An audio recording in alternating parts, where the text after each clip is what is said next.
অন্তিম শয়নত অসম সাঁতোৰ সংস্থাৰ জ্যেষ্ঠ উপসভাপতি যোৰহাট ছুইমিং ছ'চাইটিৰ সম্পাদক দেৱকুমাৰ হাজৰিকাৰ চিৰবিদায়।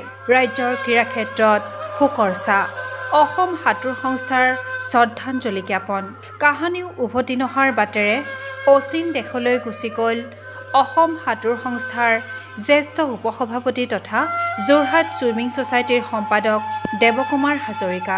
গুৱাহাটীৰ এক্সেল কেয়াৰ হস্পিটেলত অসুস্থতাৰ বাবে চিকিৎসাধীন হৈ থকাৰ পাছত মঙলবাৰে দুপৰীয়া ১:৩০ বজাত পৰলোক প্ৰাপ্তি ঘটে সক্ৰিয় ক্ৰীড়া সংগঠকগৰাকীৰ। তেওঁৰ এই মৃত্যুৰ খবৰ বিয়পি পৰাৰ লগে লগে ৰাজ্যৰ সাঁতোৰ ক্ষেত্ৰৰ লগতে ক্ৰীড়া ক্ষেত্ৰত পৰিছে শোকৰ ছাঁ। শোকত ম্ৰিয়মান হৈ পৰিছে যোৰহাট ছুইমিং ছ'চাইটিৰ সমূহ বিষয়ববীয়াৰ লগতে প্ৰশিক্ষাৰ্থীসকল।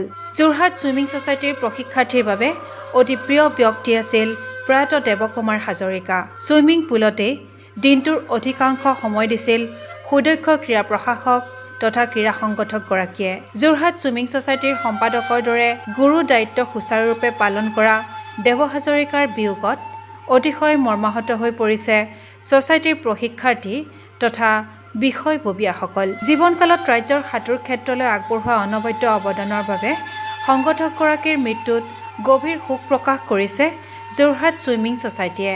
16 ছেপ্টেম্বৰৰ পৰা 18 ছেপ্টেম্বৰলৈ 3 দিন ধৰি ছ'চাইটিৰ পতাকা আৰু অসম সাঁতোৰ সংস্থাৰ পতাকা অৰ্ধনিমিত কৰি ৰখাৰ উপৰি সাঁতোৰ প্ৰশিক্ষণ সম্পূৰ্ণৰূপে বন্ধ ঘোষণা কৰিছে যোৰহাট ছুইমিং ছ'চাইটিৰ কৰ্তৃপক্ষই। প্ৰেছ বিজ্ঞপ্তিযোগে এই কথা জনাইছে যোৰহাট ছুইমিং ছ'চাইটিৰ উপসভাপতি প্ৰণৱ বৰঠাকুৰে।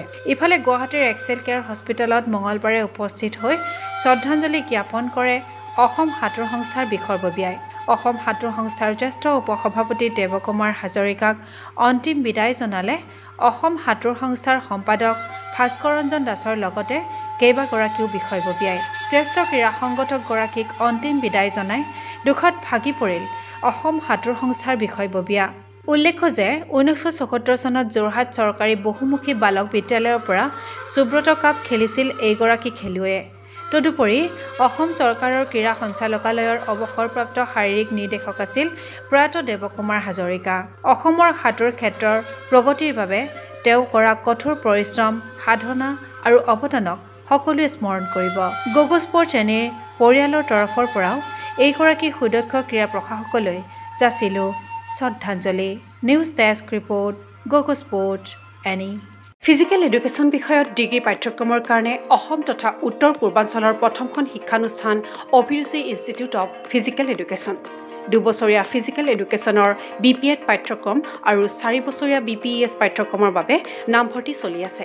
বিতংকৈ জানিবৰ বাবে আজি যোগাযোগ কৰক। যোগাযোগৰ নম্বৰসমূহ হৈছে 9335100098, 700222 33540, 88765210998, ৱেবছাইট www.aipguwahati.in।